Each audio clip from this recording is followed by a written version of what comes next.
Om Namo Bhagavate Vasudevaya.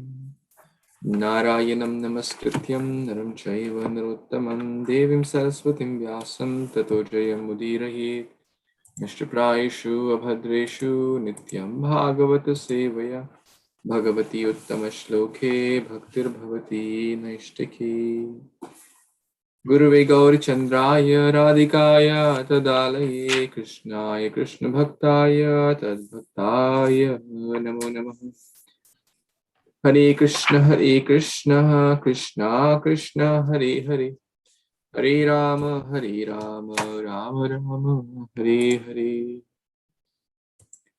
Thank you so much, dear worshipable devotees, for joining.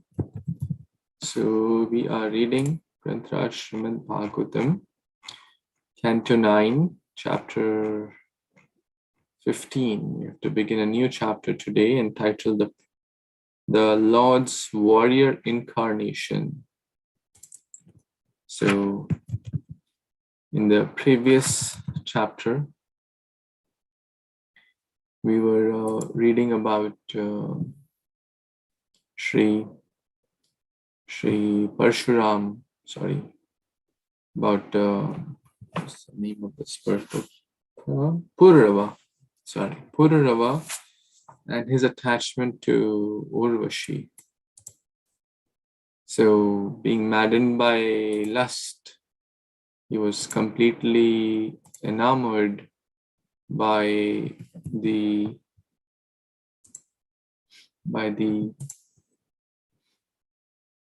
opposite sex and did everything to get her. But later we see in the Canto 11, Pururava himself wrote this song called Ayla because he was the son of Ayla. Basically, all these songs, most of the English movie, Hindi movie songs are when the so-called couple separates. So basically, it's kind of a self-reflection on that this is not the real thing. Whether it's the attachment to lust or opposite sex, or it's the attachment to greed or wealth. Very nice drama has been done by the devotees of ISKCON Chopati. So I think some of you may have already seen it. Some of you may want to see it. It's a very nice drama. Same theme. Avanti Brahman was very much attached to money. And he was so attached to money that he would not give it to anyone. He would not even give it to his own children, his own wife, his own friends, well-wisher, what to speak of giving it for charity or some noble cause. He would not even part with his own servants and later what happened? That same money, the dacoits came and they looted everything. His family just left him. And then later he also wrote a song, the song of Avanti Brahman. And later, which we studied in the Bhagavad Gita also, chapter 4, if you remember. So quite parallel themes, whether one is attached to lust, whether one is attached to greed or money. Ultimately, one person will not be happy until one gets attached to Krishna. That's seen in both of these themes. So just thought to end just some thoughts from the last discussion. So let's begin this beautiful chapter 15. So someone would like to read a quick summary of this chapter of Śrī Parashurama, the Lord's Warrior Incarnation. I can read, Prabhuji, if you don't mind. Yes, Prabhu, please. Dhanavat Pranam, dear devotees, Hare Kṛṣṇa, all praise to Srila Prabhupada. This chapter describes the history of Gadhi in the Dynasty of Aila. From the womb of Urvashi came 6 sons, named Ayu, Srutayu, Satyayu, Reya, Jaya, and Vijaya. The son of Srutayu was Vasuman. The son of Satyayu was Srutanjaya. The son of Reya was Eka. The son of Jaya was Amita. And the son of Vijaya was Bhima. Bhima's son was named Kanchana. The son of Kanchana was Hotraka. And the son of Hotraka was Janu, who was celebrated for having drunk all the water of the Ganges in one sip. The descendants of Janu, one after another, were Puruku, Balaka, Ajaka, and Kausa. The sons of Kausa were Kusambhu, Tanaya, Vasu, Kusanabha. From Kusambhu came Gadhi, who had a daughter named Satyavati. Satyavati married Risika Muni. After the Muni contributed a substantial dowry, and from the womb of Satyavati by Risika Muni, Jamaddagani was born. The son of Jamaddagani was Rama or Parashurama. When a king named Kartaviryarjuna stole Jamaddagani's desire cow, Parashurama, who is ascertained by learned experts to be a Saktya Vesha, incarnation of the Supreme Personality of Godhead, killed Kartaviryarjuna. Later, he annihilated the Kshatriya dynasty 21 times. After Parashurama killed Kartaviryarjuna, Jamadagni told him that killing a king is sinful and that as a Brahmana, he should have tolerated the offense. Therefore, Jamadagni advised Parashurama to atone for his sin by traveling to various holy places. Thank you, Prabhuji. Hare Kṛṣṇa. Hare Krishna. Thank you, Prabhu. We're so nicely reading this summary of this wonderful chapter. So let's begin reading from text 1. Someone wants to read? Yes, Vidhi, Prasad. Hare Krishna.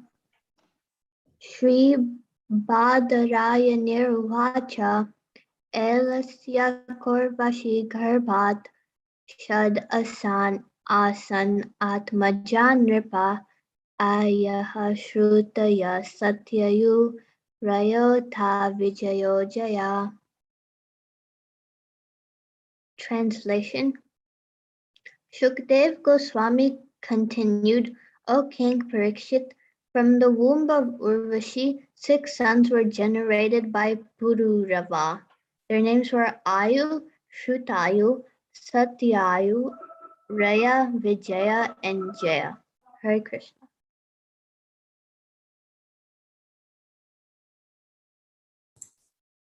Hare Krishna. Thank you so much. Just nicely reading. So the Moon Dynasty continues as we were discussing. This is the Moon Dynasty going on from Soma. Who was the next from Soma? Anyone remembers?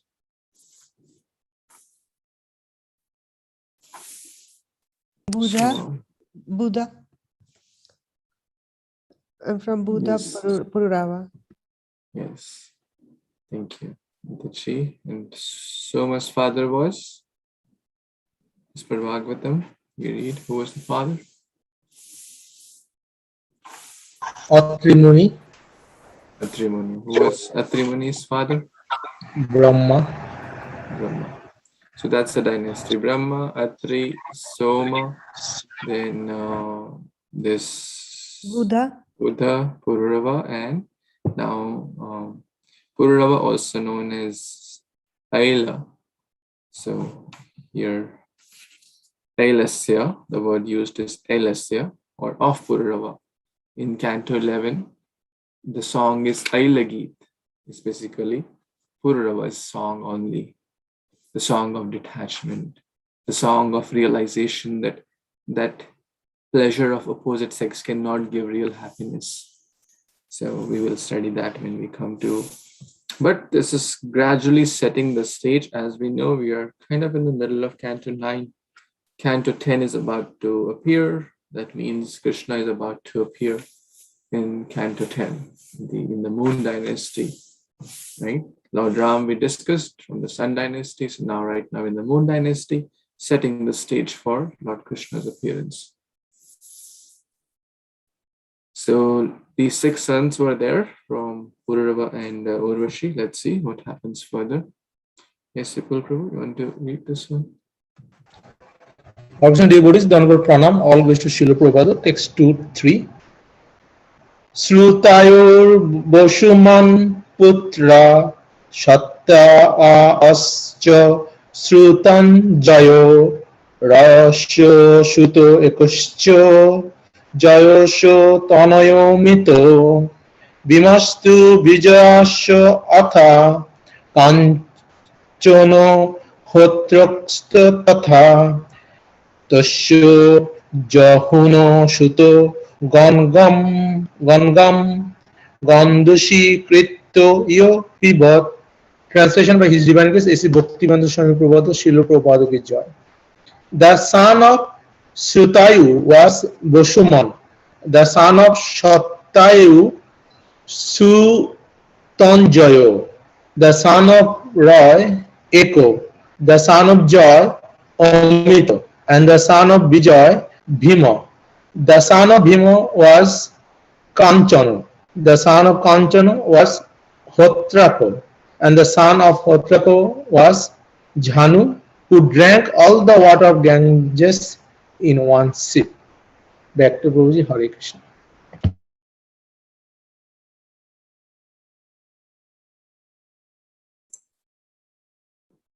Hare Krishna. Thank you so much, Prabhuji.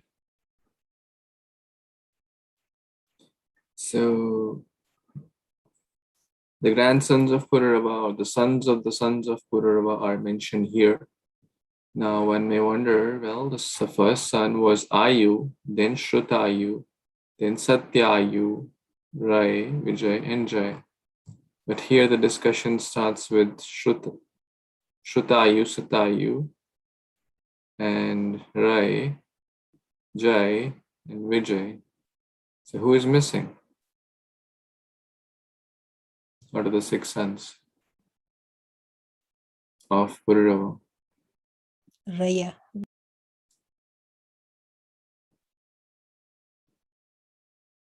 Raya is missing. Raya is right here. Ayu is missing. So, the eldest one, and that's discussed in 9.17. Canto 9, chapter 17. After 2 chapters, we will discuss that. So, Janu Muni, we have discussed that when we're talking about Ganga Mata in the previous chapters, the descent of Ganga, and Canto 5 also we have discussed about Ganga Mata. So Janu Muni, when Ganga Mata was traveling, Janu Muni drank the entire Ganga. So powerful. But later Bhagirath Maharaj requested, well, if you drink the whole Ganga, how will my ancestors be delivered? So please be merciful. So then Janu Muni released that. So one of the names of Ganga is Jahnavi. Jahnavi. So let's see. So who was the father of Janu? Son of Bhima. Eka, the son of where was Eka, the son of Jaya.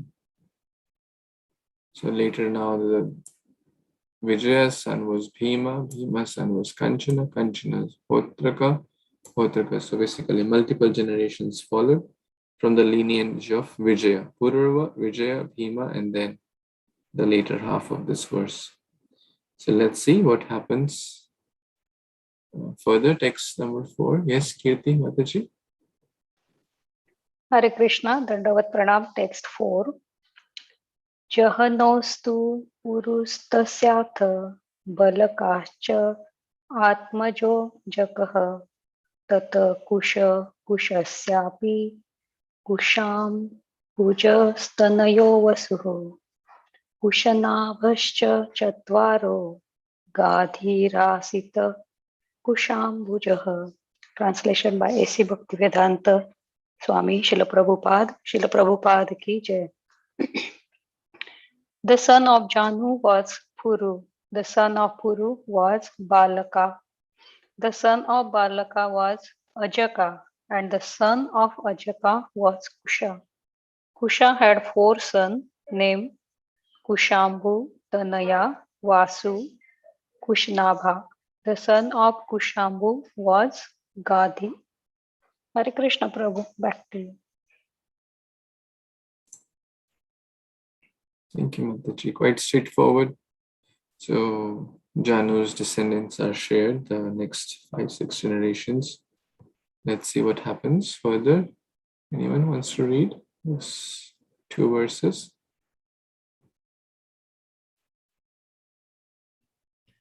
Hare Krishna Prabhuji, Dandavat I can read.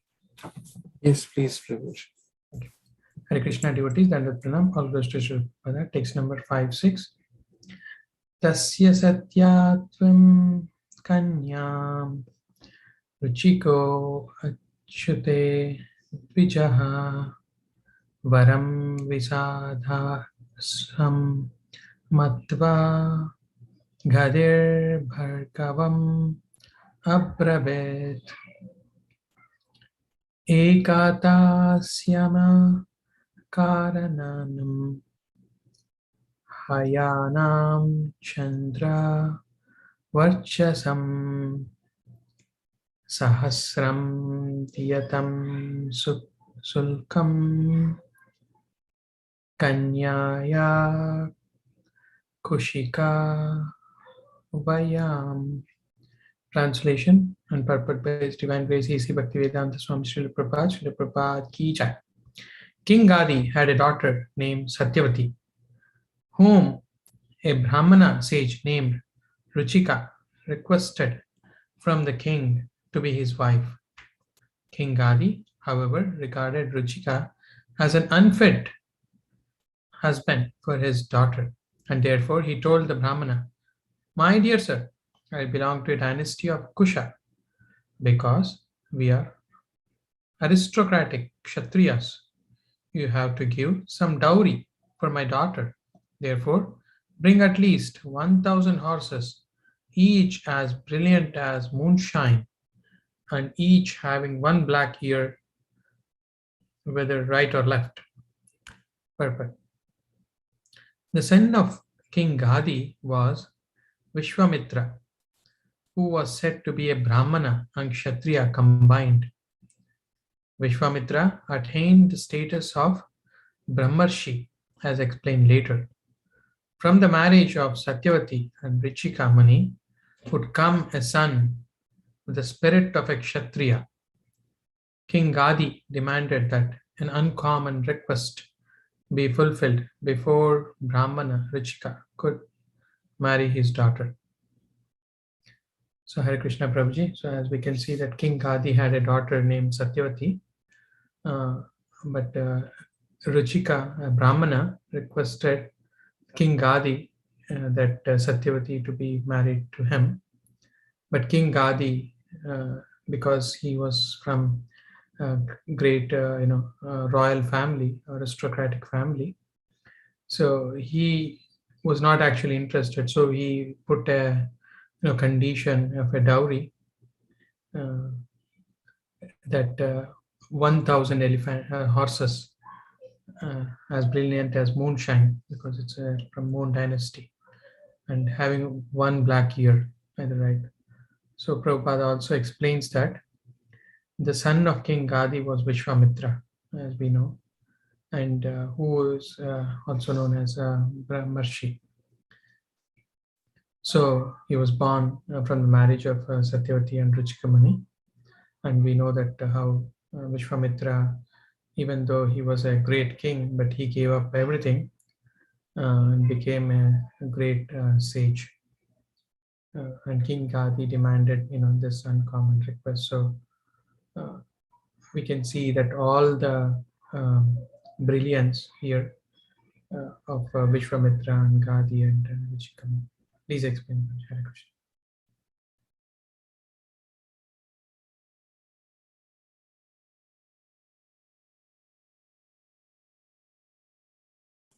Hare Krishna, thank you, Prabhuji. So basically, it was a way to kind of say no, right, to the request of Brahmana, because the request of Brahmana, I can't say indirectly no, but he didn't want. He put like a strange request. And he knew that where will this Brahmana get 1,000 horses with brilliance like a moonshine and 1 ear? It's very peculiar, right? Not just one horse, 1,000 such horses with 1 ear black. So very peculiar request in short way to say no, right? So let's see what happens further. Was this Richika Brahman able to get that? Another interesting point here is that the word used, in India, some decades back, this dowry thing was very common. Even now, to some extent, it's there in some places. But here we see that the boy is being asked that to prove that you are the fit candidate for my daughter, you bring this dowry. So it's a totally different situation, right? What the Shastras explain about dowry is basically it's kind of a gift from the father to the daughter. It could be just a gift of some fruits if someone does not have wealth or anything. It could be just a bunch of fruits.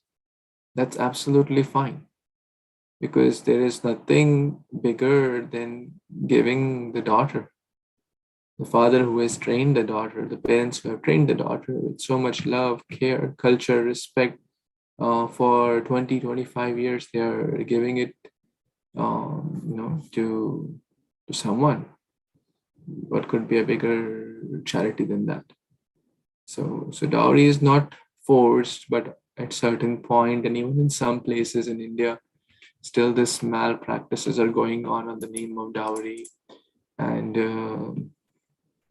it's something which is the forceful thing is not recommended by scriptures. If someone wants to give out of gift, that's their own choice, but it should not be like a contract. Oh, you give this much dowry, then I get married. If you don't give, then forget about it. That marriage is starting on a premise of basically a contract. So those things don't last long. Okay, so just have to share something. Let's read the next verse, text 7. Anyone wants to read? Who is not yet read? You can raise your hand and keep your hand raised if you want to read and your turn has not come. It really helps so that I'm not asking, the same thing after every verse. Prabhuji, can I read? Yeah, please. Thank you, Prabhu. Hare Krishna, everyone. Text 7. Itya ukthastan matham jnatva gata sarva varna nitikam anya datvatan asyavan upayemi varananam. Translation by A.C. Bhaktivedanta Swami Srila Prabhupada Ki Jai. When King Gadhi made this demand, the great sage Richika could understand the king's mind. Therefore, he went to the demigod Varuna and brought from him the 1,000 horses that Gadhi had demanded. After delivering these horses, the sage married the king's beautiful daughter. Thank you, Prabhu. Hare Krishna. Thank you so much, Prabhu. Quite straightforward here.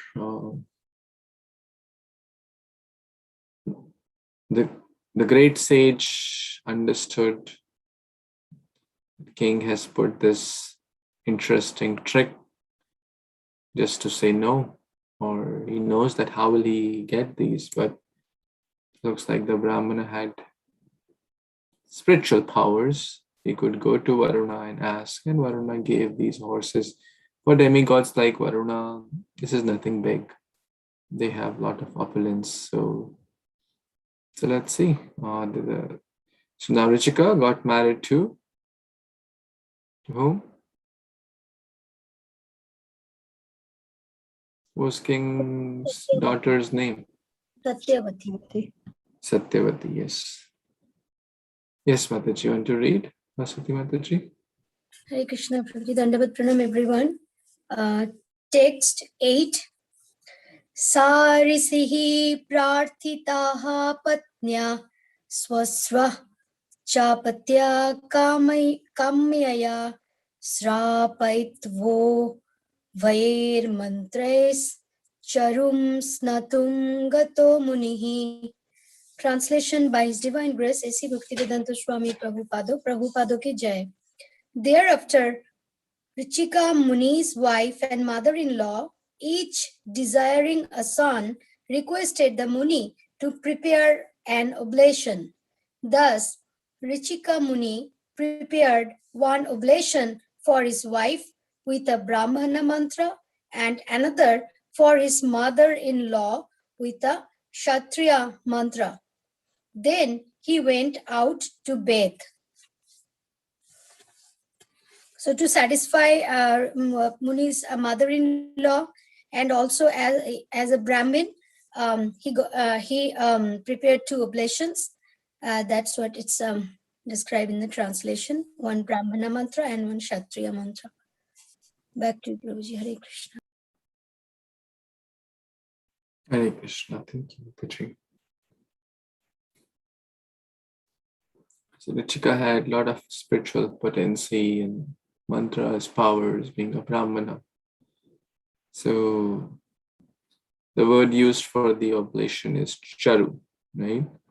So here, the word used charu, snatum gato munihi. So after preparing that oblation or the offering, he went to take bath. Let's see what happens further.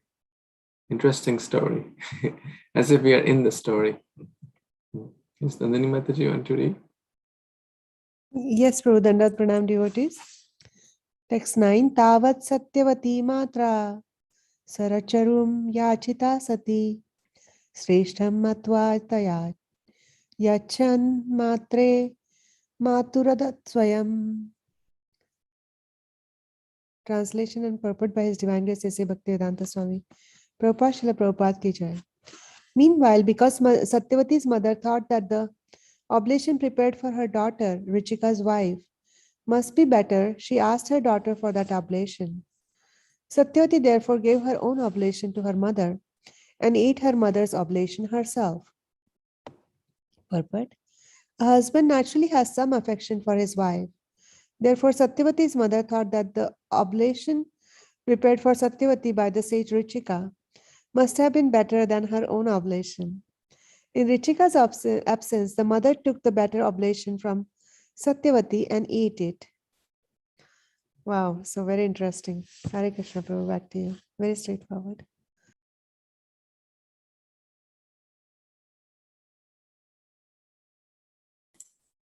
Thank you so much, Mataji.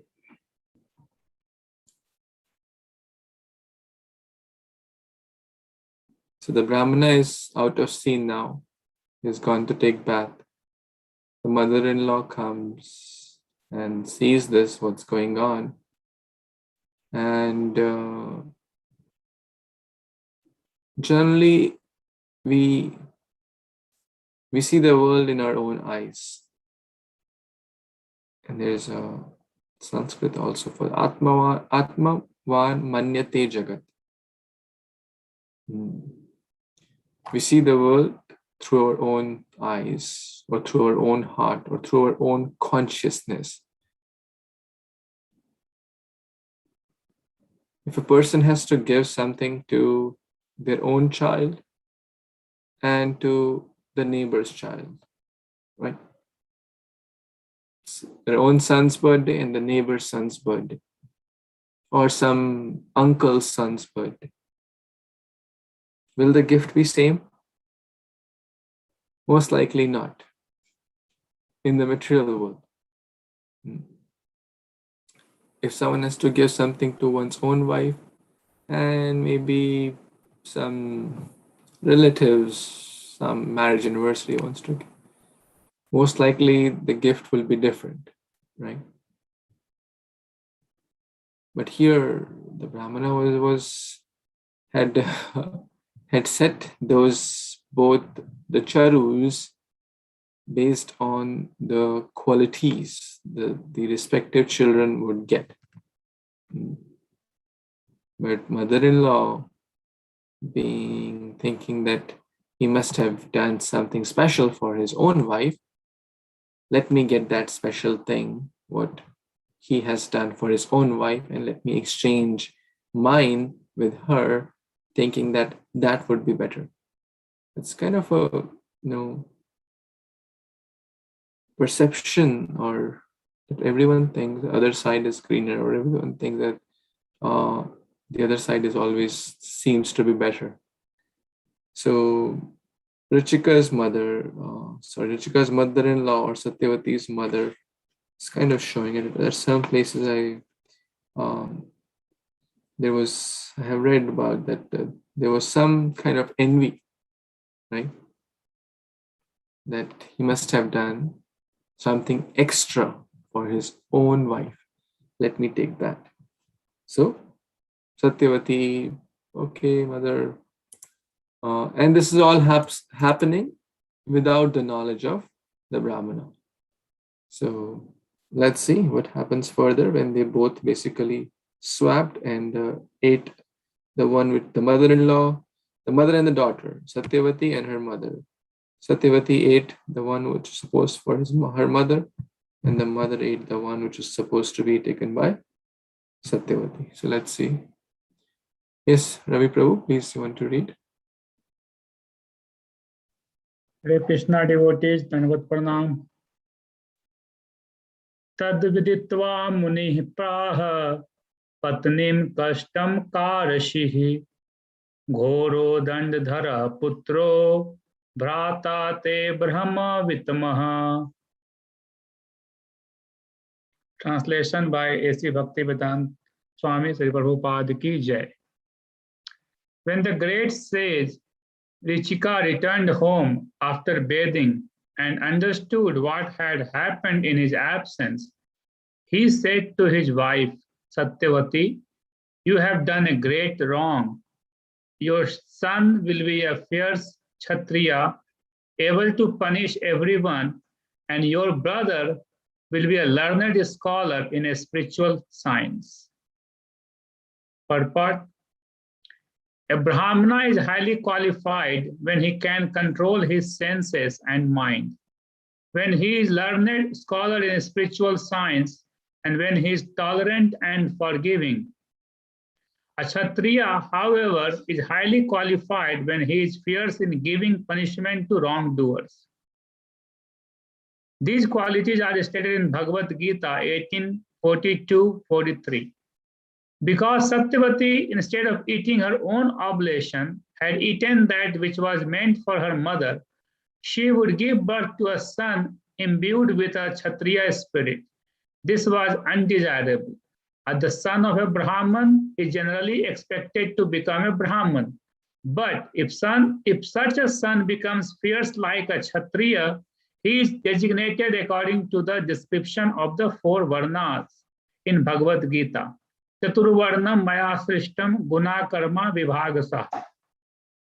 If the son of a Brahman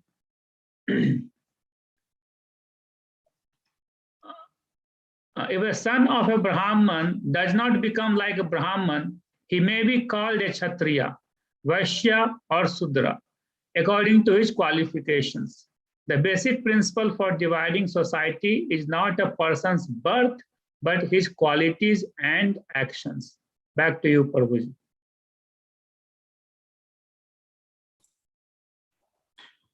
Thank you so much, Prabhuji. So when Richika came back after bathing, he realized what had happened.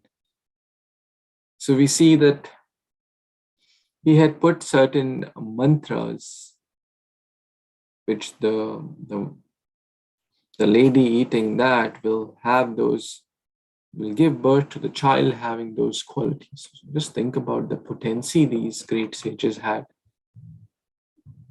right? So very interesting. Now they were swapped. As a result, their children basically were swapped, or the qualities were swapped. Richika was a Brahmana.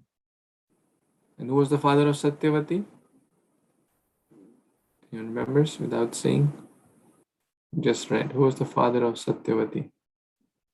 Gadhi. Gadhi, King yes. King Gadhi, yes. So he was the king or a Kshatriya. So he was supposed to get, because his wife ate the daughter's part, Satyavati's share. So his wife was supposed to get the part which was charged up with the Kshatriya mantras, to get a Kshatriya son who would become a Kshatriya in future and a king in future. And the Brahmana, Rachika, was supposed to get a son who would be a Brahmana in future with the Brahmana qualities, but they were swapped. So that's what here Rachika Muni is telling, that basically now your son will be a fierce Kshatriya, Kshatrayati Kshatriya, very, very strong and powerful with the Kshatriya qualities, and your mother's son, in short, will be a Brahmana. So again, it is not by birth, because King Gadhi was a Kshatriya, his son was Brahmana, Richika was Brahmana, his son was, or will be, we'll see, whether his son or grandson, we'll see, will be Kshatriya. And so it's not by birth, it's by qualities. Like the example in this world could be a doctor's son or daughter can be a doctor. They have good likelihood because they may learn from their father, mother. But is it always true? No, it's not like that. Sometimes a doctor's son could be a pilot, sometimes they could be an engineer, sometimes they could be lawyers, sometimes they could be an artist, they could be something else. So it's not by birth, but it is by qualities. So let's see what happens in text 11. Yes, Prabhu, want to read? Hare Kṛṣṇa Prabhu, Hare Kṛṣṇa devotees, Dandavat Pranam, Jai Śrīla Prabhupada. Prasadita Satyavatya Maibam Bhur Iti Bhargava Atho Tari Bhavet Patro Jamodagni Stata Abhavat. Translation and purport by His Divine Grace, A.C. Bhaktivedanta Swami Śrīla Prabhupada. Jai Śrīla Prabhupada. Satyavati, however, pacified Richika Muni with peaceful words and requested that her son not be like a fierce Kshatriya. Richika Muni replied, "Then your grandson will be a Kshatriya spirit, just Jamadagni was born as the son of Satyavati." Purport. The great sage Richika was very angry, but somehow or other, Satyavati pacified him, and at her request, he changed his mind. It is indicated here that the son of Jamadagni would be born as Parashurama. Hare Kṛṣṇa Prabhu, back to you. You have to say something, Prabhu? Thank you for So reading. actually, in the last verse, I had a little question. So, I mean, I was just contemplating in my mind that Richika Muni was so powerful. Like, we can say that by oblation, he was blessing. So one son will be Kshatriya and one will be Brahmanas. But we know that we know from Bhaktivinoda Thakur's Manasya Bhagavat, and that song, he is saying that even if I take birth as a kid, but I want to take in your devotee. So we know that if we take birth as in a family of a devotee, that's because not from by chance or anything, it's because of our previous devotional activities, and which means that association.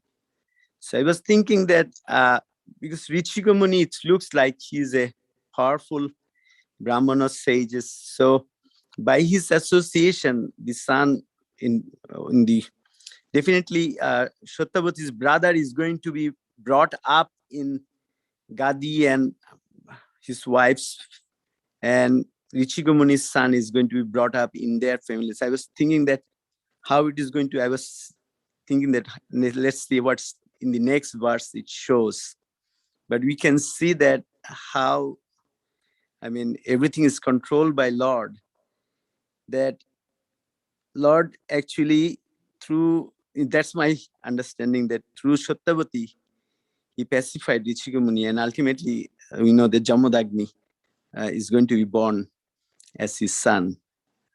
Hare Kṛṣṇa Prabhu, back to you. So that's my little thought here. Thank you so much, Prabhuji.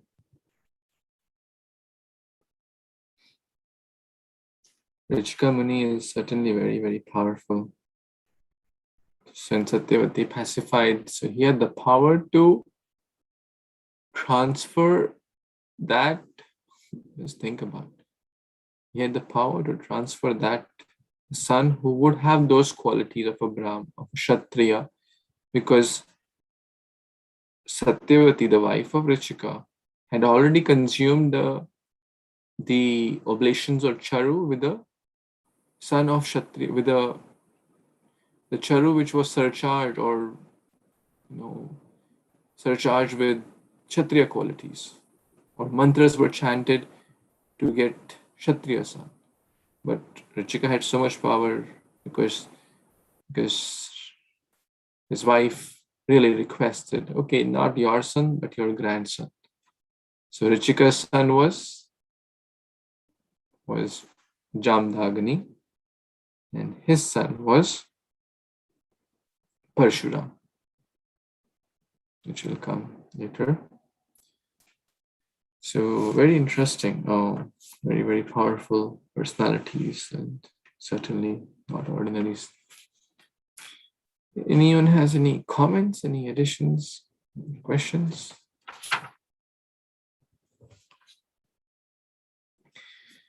Okay, we'll read these are two verses together.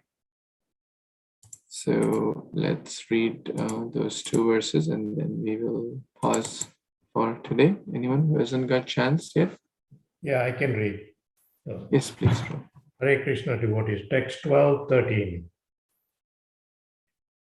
Sa kabahut samahat punya kausiki loka pavani reno sutam renukam vai jamat tignir yuvahayam tasyam vai bhagava rishe sutar vasmad adyaha yavitan jagna itasam Rama iti abhivastutaha. Translation by His Divine Grace A.C. Bhaktivedanta Swami Prabhupada, Jai Srila Prabhupada. Satyavati later became the sacred river Kausiki to purify the entire world, and her son Jamadagni married Renuka, the daughter of Renu.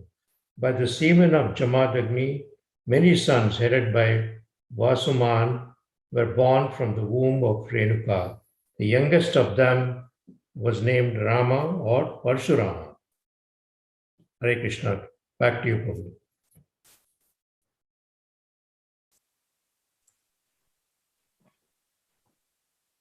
Hare Krishna. Thank you, Prabhu.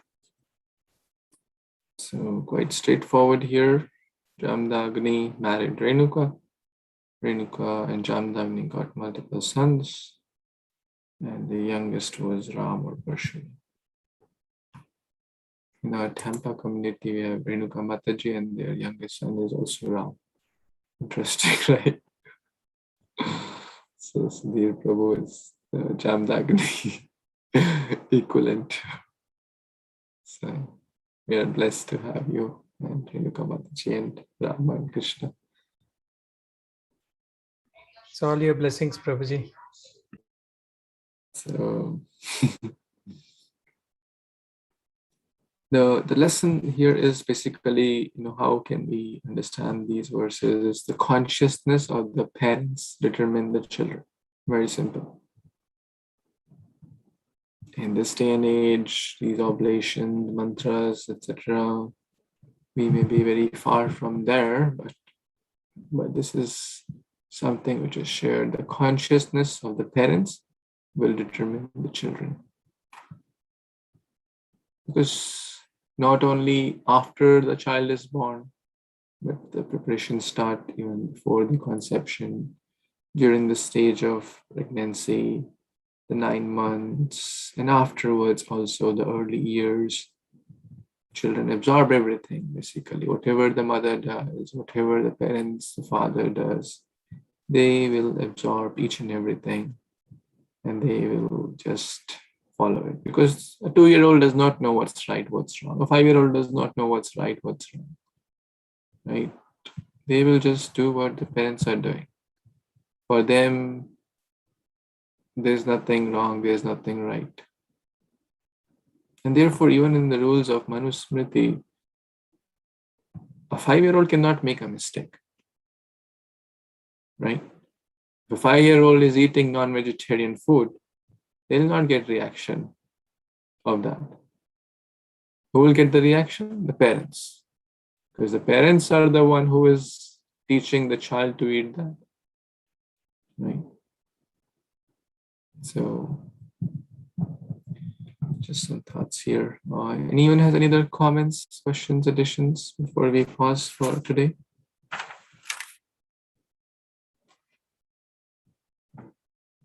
Okay, so we will pause here, and this is interesting, kind of the background of Lord Parashurama's appearance. So a lot of names are there, but just to sum up, the name Gadhi is important. Gadhi had a wife. Her name is not mentioned here. They had a daughter, Satyavati. Satyavati got married to Richika after a strange condition of the horses was fulfilled. Richika prepared 2 oblations, one for the mother-in-law, one for his own wife, with the qualities of Brahmana and Kshatriya. The mother-in-law said, well, your thing is better. Give me that. Okay, take it, mom. Anything for you. So she took that, and anartha happened. Richika had gone to take bath, came back, and they had swapped. So Vishwamitra was born from Gadhi and his wife, right? The brother was Vishwamitra, who later became Brahmarashi, we read in the previous verses. And from Richika was born, or was supposed to be born, a Kshatriya, but the wife, Satyavati, did not want that. So she said, please do something, husband, you're very powerful. Okay, not your son, your grandson will be a Kshatriya.